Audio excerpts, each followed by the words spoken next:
Крупнейшее кораблекрушение контейнеровоза МВ «Рина». Судно МВ «Рина» – контейнеровоз МВ «Рина», принадлежащий греческой судоходной компании «Костомар». Судно было построено в 1990 году и назван «Зим Америка» для израильской судоходной компании «Зим». В 2007 году судно было переименовано в «Андаман-Си».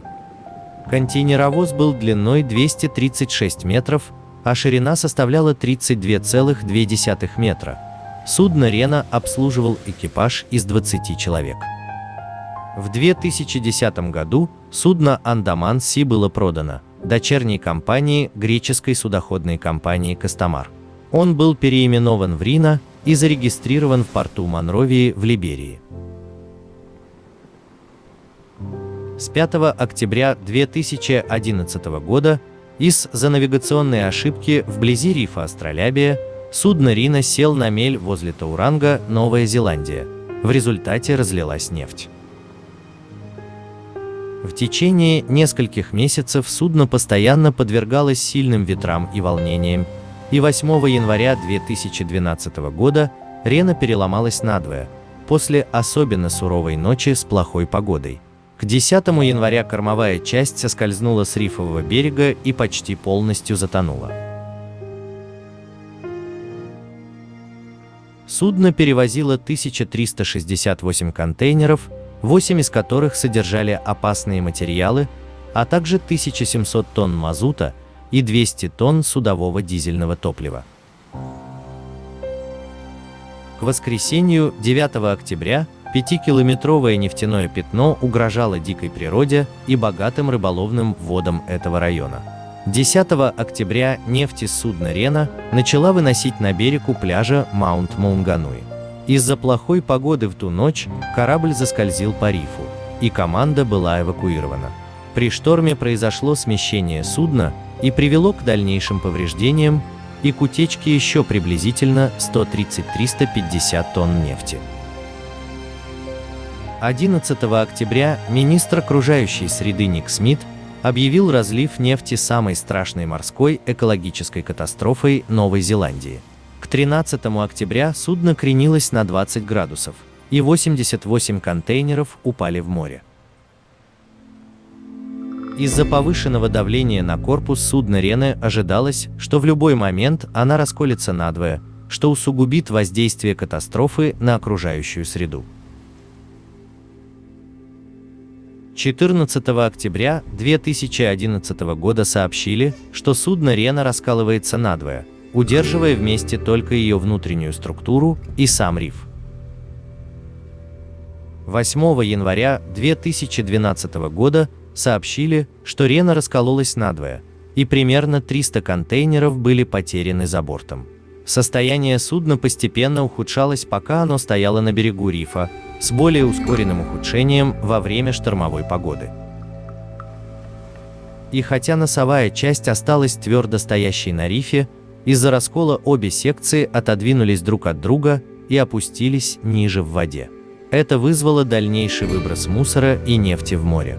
К 10 января кормовая часть была почти полностью затоплена, а 4 апреля она сползла вниз по рифу и полностью исчезла с поверхности.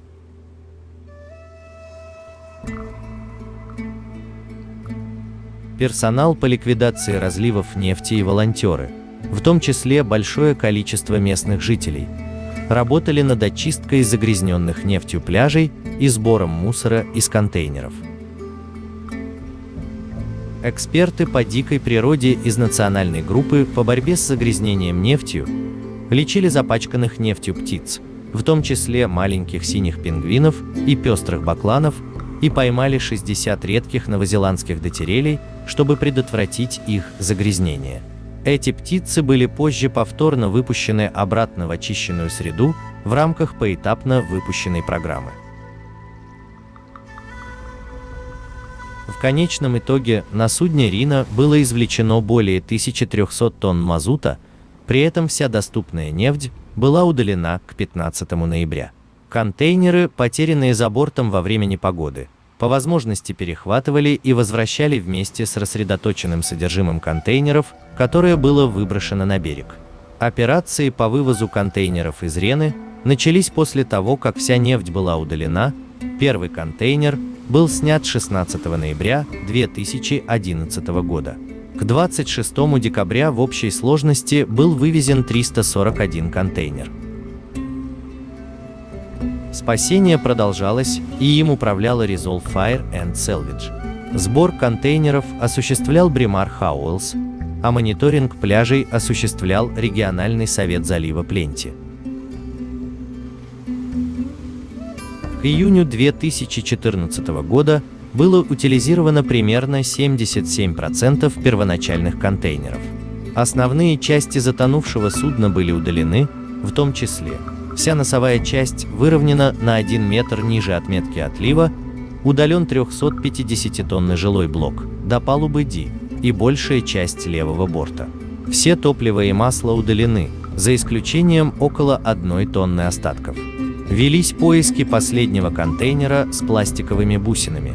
В рамках спасательной операции с территории вывезено более 850 тонн мусора.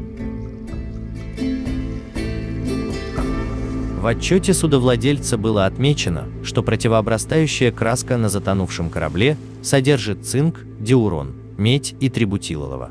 В том же отчете отмечается, что есть локальное загрязнение в рифовых отложениях астролябии. В отчете о качестве донных отложений, представленном судовладельцами в рамках их заявки на получение разрешения на вывоз из затонувшего судна на астролябию, отмечалась концентрация загрязняющих отложений на рифе астролябии, прилегающей к затонувшему кораблю, указывает на то, что неблагоприятные воздействия на организмы, вероятно, будут иметь место из-за повышенной концентрации меди и цинка. В декабре 2020 года дайверы обнаружили, что природа находится в процессе восстановления, а затонувшие корабли превращаются в процветающий лес водорослей.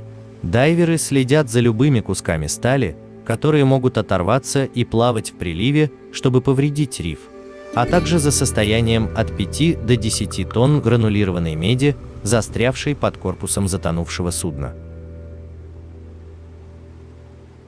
Команда будет продолжать наблюдение за судном Рена в течение следующих 20 лет, чтобы убедиться, что он не наносит дальнейшего ущерба рифу, и какие проблемы выявляются на раннем этапе.